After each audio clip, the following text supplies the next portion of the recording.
Hello दोस्तों, नमस्कार। मैं अमित कुमार, रिजल्ट मित्रा वन डे एग्जाम प्लेटफॉर्म पर आप सभी भाई बहनों का मैं हार्दिक स्वागत करता हूं। आई होप कि आप सभी लोग स्वस्थ होंगे। और आज हम लोग डिस्कशन करने वाले हैं यूपी ट्रिपल एससी पेट के संबंध में। तो यूपी ट्रिपल एससी पेट जो कि अब इसका एग्जाम दूर नहीं है, इसका भी नोटिफिकेशन आपको जल्द देखने को मिल जाएगा। तो यूपी ट्रिपल एससी पेट, ठीक है, क्या है इसके बारे में हम लोग बात करेंगे। नोटिफिकेशन कब तक आएगी, योग्यता क्या होती है, आयु, परीक्षा कब तक होगी, तिथि कब तक घोषित किया जाएगा, परीक्षा का पैटर्न क्या होने वाला है और सिलेबस क्या रहने वाला है, और हम यहाँ पर कौन कौन से एग्जाम को जो है दे पाएंगे। ठीक है, तो यूपी ट्रिपल एससी पेट, ठीक है, क्या है इसके बारे में पहले हम थोड़ा सा समझते हैं और फिर आगे बात करेंगे। ठीक है, तो चलिए बात करते हैं यूपी ट्रिपल एससी पेट क्या है। तो यूपी ट्रिपल एससी पेट, तो यूपी यूपी मतलब उत्तर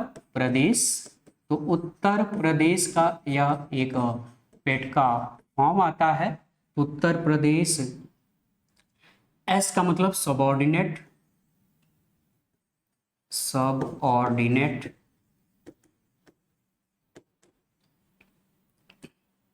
सर्विस सिलेक्शन,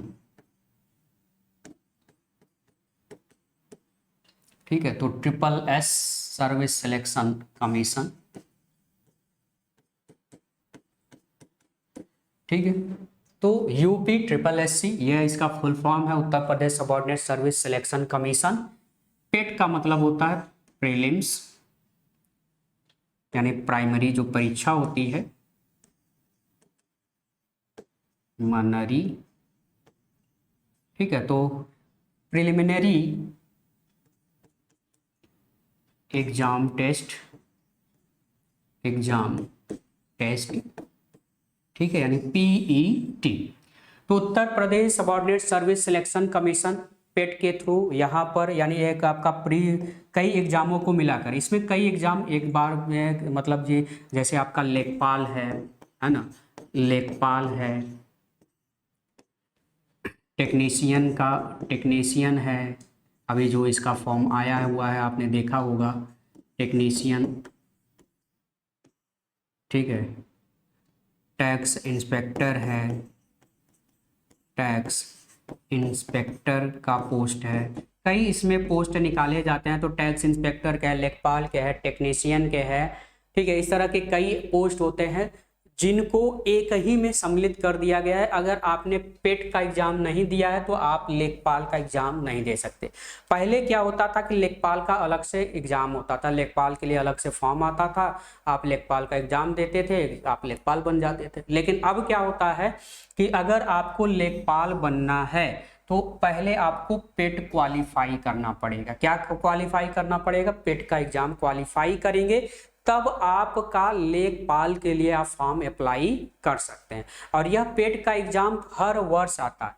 पेट का जो एग्जाम होता है, ठीक है, इस पेट का यानी यूपी ट्रिपल एससी के थ्रू जो पेट का एग्जाम होगा यह प्रत्येक वर्ष होता है, यह प्रत्येक वर्ष होता है। और इसकी जो वैलिडिटी होती है, प्रत्येक वर्ष जो है एग्जाम कंडक्ट कराया जाता है और इसकी जो वैलिडिटी होती है 1 वर्ष की होती है। 1 वर्ष की इसकी आपकी वैधता होती है। 1 वर्ष के अंतराल में जितने भी लेखपाल, टेक्नीशियन, टैक्स इंस्पेक्टर, तमाम और पोस्ट जो निकाले जाते हैं इस पेट के थ्रू, तो अगर आप पेट क्वालिफाई रहेंगे तो आप पेट के थ्रू ही इन सभी पदों के लिए आप अप्लाई कर सकते हैं। बात समझ में आ गई?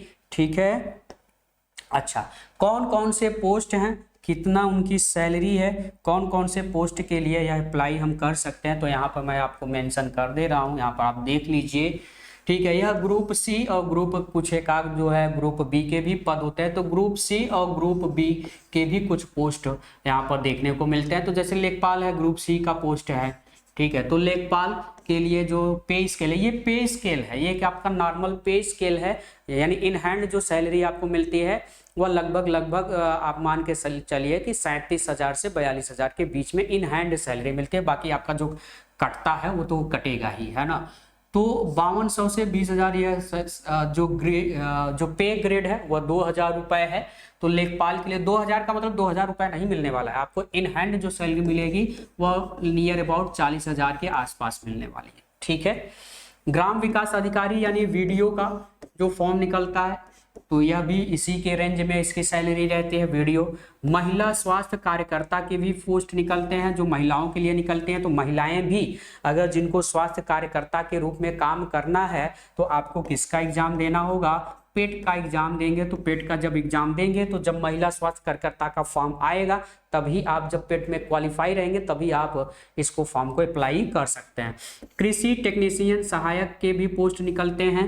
ठीक है, जूनियर असिस्टेंट का पोस्ट आता है, इंटरनल अकाउंटेंट का पोस्ट आता है, ऑडिटर का पोस्ट आता है, गन्ना पर्यवेक्षक एक इंपॉर्टेंट पोस्ट होती है, इसके लिए पोस्ट अप्लाई होता है। प्रयोगशाला टेक्नीशियन का पोस्ट आता है, फॉरेस्ट गार्ड का पोस्ट आता है, टैक्स इंस्पेक्टर का पोस्ट आता है। इस तरह से कई जो है पोस्ट है यहाँ पर इस पेट के थ्रू आप दे सकते हैं। तो ये सभी फॉर्म आप तब अप्लाई करोगे जब आप पेट क्वालिफाई रहोगे, जब आप पेट जो है पास रहोगे, पेट क्वालिफाई रहोगे, तभी इन सभी फॉर्म को, ठीक है, पहले पेट का एग्जाम दोगे, फिर ये अलग अलग नाम से फॉर्म आते हैं और ये जब फॉर्म आएंगे ये तब भर पाएंगे जब आप पेट क्वालिफाई रहेंगे, तभी इन फॉर्म को अप्लाई आप कर सकते हैं। क्लियर है, तभी इन फॉर्मों को आप अप्लाई कर सकते हैं। ठीक है, बाकी यहाँ पे एक्सरे टेक्नीशियन का जो है पोस्ट है। बाकी और क्या क्या चीजें मिलती हैं इनके बारे में हम देख लें। ठीक है, जो और क्या क्या भत्ते मिलते हैं, तो यूपी SSSC न केवल परीक्षा के बाद सुरक्षित नौकरी भी प्रदान करते हैं बल्कि सैलरी के साथ कई तरह की सुविधाएं भी देती है, जैसे महंगाई भत्ता, फोन कनेक्शन यानी कॉलिंग और इंटरनेट का जो भुगतान होता है वह स्वयं आपको भुगतान नहीं करना पड़ेगा। यात्रा भत्ता जो है आवागमन यात्रा व्यय गुमन जो होता है, मकान का किराया भत्ता, पेंशन, सेवानिवृत्ति के बाद आवर्ती नॉमिनल भुगतान होता है, इंटरनेट जो है सुविधा मिलती है, स्टडी लीव मिलती है। अगर आप मान लो सिलेक्शन आपका हो जाता है तो शैक्षिक अध्ययन और परीक्षाओं के लिए अगर आपको समय चाहिए तो उसके लिए भी आपको स्टडी अवकाश। तो इसमें एक चीज़ यह भी होगा, जो मेरे भाई बहन यूपीएससी की तैयारी कर रहे हैं, कई भाई बहन ऐसा होता है कि यूपीएससी की तैयारी करते करते वो करते ही रह जाते हैं और लेखपाल या जो इस तरह के जो पोस्ट होते हैं उनको बहुत तुच्छ मानते हैं। तो मेरे भैया आप सभी से गुजारिश है, तुच्छ मत मानिए, फॉर्म को जरूर अप्लाई करिए और फॉर्म को अप्लाई करके आपको स्टडी लीव का भी समय दिया जाएगा। आपको स्टडी लीव का समय आपको 2 साल 1 साल 1.5 साल जो भी चाहिए समय वह आपको मिल पाएगा, वह मिल जाएगा आपको समय। तो इसके लिए आप बिल्कुल परेशान ना हो। आप अगर इसमें सिलेक्शन हो जाता तो कम से कम आपके ऊपर एक भार तो नहीं रहेगा, आपके ऊपर प्रेशर तो नहीं रहेगा। ठीक है, तब ये होता है ना कि जब आपके पीछे एक बैकग्राउंड में रहता है कि हाँ हमारे पीछे एक नौकरी है, एक जॉब है, एक हमारा जॉब सिक्योर है। जब एक जॉब आपका सिक्योर रहता है ना तो अब आप बेफिक्र होकर के उसमें आप अप्लाई मतलब दूसरे एग्जाम में बेफिक्र होकर के मन से आप लग सकते हो, तब आपको कोई टेंशन नहीं रहता है और तब सिलेक्शन जो है जल्दी होता है। तो इसलिए मैं आपसे चाहता हूं कि सभी लोग इस फॉर्म को जरूर अप्लाई करें। जब भी फॉर्म आएगा मैं नोटिफाइड करूंगा। मेडिकल फैसिलिटी, बीमारी और चोटों के लिए भुगतान, कई जो है चीज़ें यानी देख रहे हैं आपको कितनी चीज़ें जो है आपको मिल जाती हैं। महंगाई भत्ता, फोन कनेक्शन, यात्रा भत्ता, मकान का किराया, पेंशन, सेवानिवृत्ति के बाद जो आवर्ती नॉमिनल भुगतान होता है, इंटरनेट सुविधा, स्टडी में लीव मिलती है। अगर आपका सिलेक्शन हो जाता है तो कुछ दिन तक आपको काम करना पड़ता है, फिर आप स्टडी लीव लेकर के जो है यूपीएससी या यूपी पीसीएस या जिस भी स्टेट पीसीएस की तैयारी करना चाहते हो आप कर सकते हैं। और मेडिकल फैसिलिटी भी आपको यहाँ पर प्रदान की जाती है। लेकिन जब स्टडी लीव के लिए आप छुट्टी अगर आप लीव लेते हैं तो आपको सैलरी नहीं मिलेगी। ठीक है, स्टडी लीव के दौरान आपको सैलरी नहीं मिलेगी। हाँ, आपकी जॉब जो है सुरक्षित रहेगा, आपका जॉब जो है वहाँ पे सुरक्षित रखा जाएगा। ठीक है, एग्जाम पैटर्न क्या रहने वाला मेरे भाई, तो एग्जाम पैटर्न जो पीईटी का है, ठीक है, जो पीईटी का एग्जाम होगा वह एग्जाम का जो पैटर्न होगा, यहाँ पर आपसे जो एग्जाम में पूछे जाएंगे तो यहाँ पर कुल 100 प्रश्न पूछे जाएंगे। कितने प्रश्न पूछे जाएंगे? 100 प्रश्न यहाँ पर पूछे जाएंगे। ठीक है, तो 100 प्रश्न पूछे जाएंगे। कितना समय मिलेगा? 2 घंटे का समय मिलेगा। कितना समय मिलेगा? 2 घंटे का समय मिलेगा इन 100 प्रश्नों को करने में। ठीक है, क्या ऑनलाइन मोड पर होगा या ऑफलाइन पर? तो यह भैया आपका ऑफलाइन होगा। ठीक है, ऑफलाइन मोड पर आपको होने वाला है, यानी आपको इसमें पेपर मिलेगा। ठीक है। तो इसमें आपको पेपर दिया जाएगा, आप ऑफलाइन मोड पर, यानी आपको कंप्यूटर बेस्ड ये आपका टेस्ट नहीं होने वाला है। ठीक है। तो 100 प्रश्न आपसे इसमें क्या होंगे, पुटअप किए जाएंगे। 100 प्रश्न जो है आपसे यहाँ पर पूछा जाएगा। यह प्रश्नों का किस सेक्शन से कितना प्रश्न पूछा जाएगा, अब इसके बारे में हम लोग यहाँ पर डिटेल डिस्कशन करने वाले हैं। ठीक है। तो यहाँ पर मैं आपको सब्जेक्ट यानी यहाँ पे क्या क्या क्वेश्चन किस सेक्शन से कितना कितना क्वेश्चन पूछा जाएगा वो फिक्स है, वहाँ से उतने ही प्रश्न पूछे जाएंगे। इंडियन हिस्ट्री से 5 प्रश्न आपसे पूछे जाएंगे, 5 क्वेश्चन पूछे जाएंगे। इंडियन नेशनल मूवमेंट यानी जो भारतीय कांग्रेस अधिवेशन, भारतीय कांग्रेस जो अधिवेशन है या भारतीय कांग्रेस जो मूवमेंट है उससे 5 प्रश्न आपसे यहाँ से भी 5 प्रश्न पूछे जाएंगे। ठीक है। ज्योग्राफी से 5 प्रश्न, बहुत ही लो क्वालिटी के प्रश्न पूछे जाते हैं, इसलिए ज्योग्राफी आप अच्छे से पढ़ लीजिए, पांचों के पांचों आप कर सकते हैं। इंडियन इकोनॉमी आपने अच्छे से पढ़ा ही है, सुनील सर ने अच्छे से डिस्कशन कराया ही है। ठीक है। तो इंडियन इकोनॉमी से भी 5 प्रश्न जो है आपसे पूछे जाएंगे। Indian constitution and public administration यानी कुल मिलाकर के ये हम बात करें भारतीय संविधान से, तो भारतीय संविधान से भी आपके यहाँ पर 5 प्रश्न पूछे जाएंगे। जनरल साइंस, तो जनरल साइंस जिसमें फिजिक्स केमिस्ट्री बायो से प्रश्न रहेंगे, यहाँ से भी आपके 5 प्रश्न पूछे जाएंगे। एलिमेंट्री अर्थमेटिक जो अंक गणित से प्रश्न पूछे जाएंगे वह 5 प्रश्न पूछे जाएंगे। और इस अंक गणित में केवल 7 से 8 ही टॉपिक है। वर्ग वर्गमूल है, घन घनमूल है, औसत है, ठीक है, एसआई है, सीआई है, ठीक है, और नंबर सिस्टम है। बस इतना ही है, इतना ही पढ़ना है आपको, बहुत ज़्यादा लड़ाई नहीं करना है इसमें। तो एलिमेंट्री अर्थमेटिक में केवल 5 क्वेश्चन पूछे जाएंगे जो कि बेहद सरल होते हैं, आसानी से आप कर सकते हैं। जनरल हिंदी की अगर हम बात करें तो यहाँ पे भी जनरल हिंदी से 5 प्रश्न पूछे जाएंगे। तो जनरल हिंदी, ठीक है, जिसमें मुहावरा रहेगा, विलोम शब्द रहेगा, या फिर अनेक शब्दों का एक शब्द रहेगा, इस तरह के प्रश्न आपको देखने को मिलेंगे। जनरल इंग्लिश से भी कितने प्रश्न पूछे जाएंगे, 5 प्रश्न पूछे जाएंगे। लॉजिक एंड रीजनिंग, रीजनिंग से 5 प्रश्न पूछे जाएंगे। बहुत ही उच्च क्वालिटी के प्रश्न जो है पूछे जाते हैं इसमें। करंट अफेयर की अगर हम बात करें तो करंट अफेयर से भैया 10 प्रश्न पूछे जाएंगे, इसलिए करंट अफेयर को फोकस आप किए रहो। तो करंट अफेयर इंपॉर्टेंट रहेगा, 10 प्रश्न पूछे जाने वाले हैं। और जनरल अवेयरनेस से भी आपके 10 प्रश्न पूछे जाएंगे।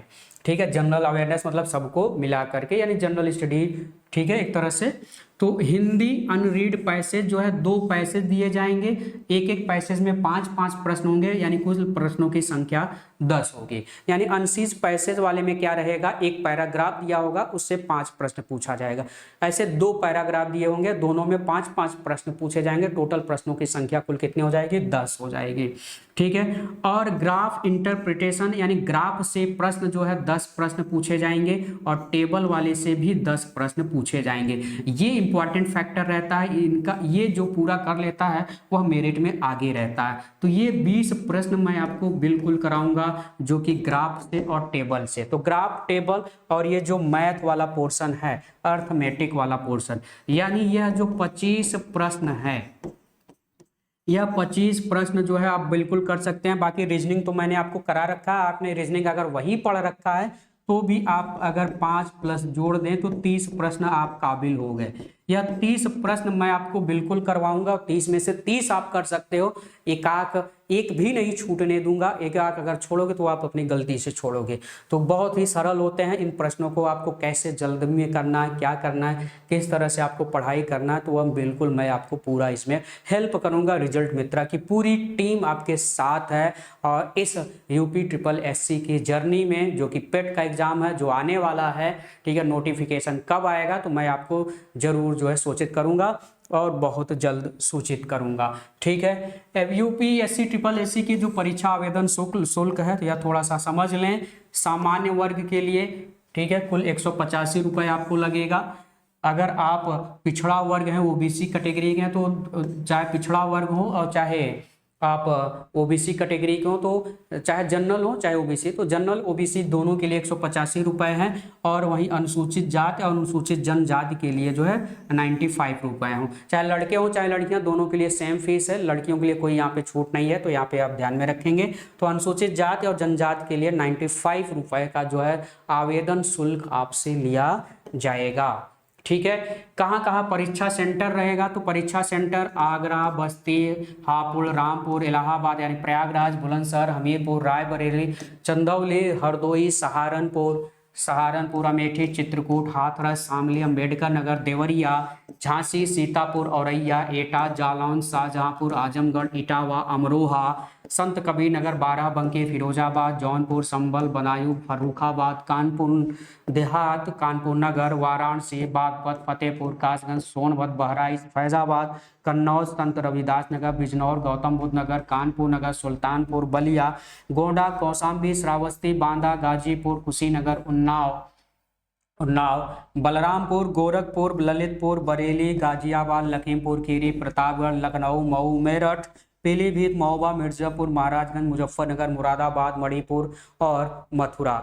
मणिपुर नहीं, या मणिपुर गलत छप गया है, मणिपुर नहीं है ये, ठीक है, तो ये इसको हटा दो, मथुरा। ठीक है, तो इतने जिलों में आपका जो है सेंटर रहेगा।